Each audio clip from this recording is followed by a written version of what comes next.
Mastering debate. How to effectively respond to opposing arguments.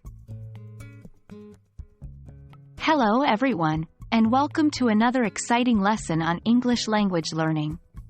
Today we're going to focus on a crucial aspect of debates and discussions, responding to opposing arguments by addressing their pros and cons.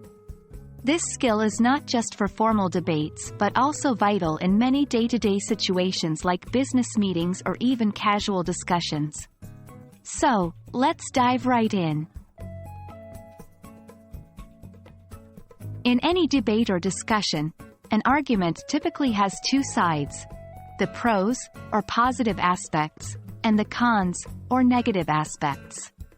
Understanding these pros and cons is the first step to addressing opposing arguments effectively.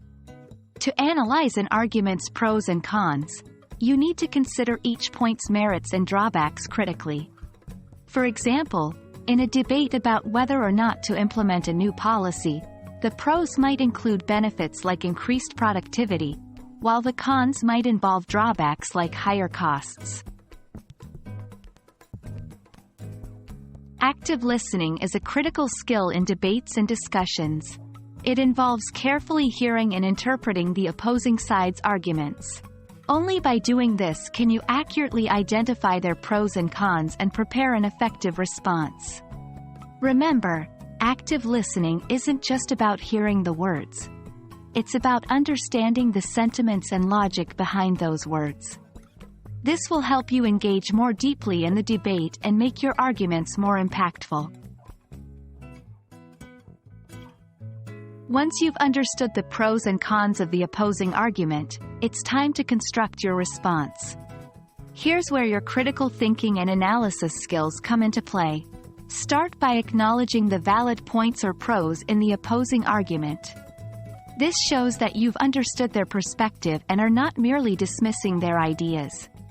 Next, address the cons or weaknesses of their argument.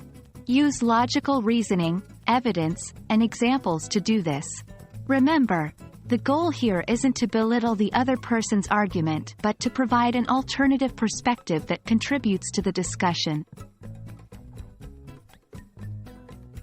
Finally, once you've acknowledged their pros and addressed the cons, it's time to restate your stance and persuade. Here, your task is to convincingly present your argument as the more beneficial or logical choice. Use compelling language, cite strong evidence, and make a persuasive case for your position. However, remember to maintain respect and decorum throughout. It's not about winning the debate but about enriching the discussion.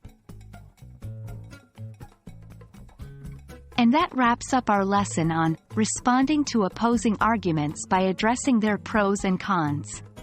Remember, successful debates are not about outshouting your opponent but about effectively communicating your ideas and respecting the discourse's overall flow. Keep practicing these skills, and you'll see a significant improvement in your debating abilities.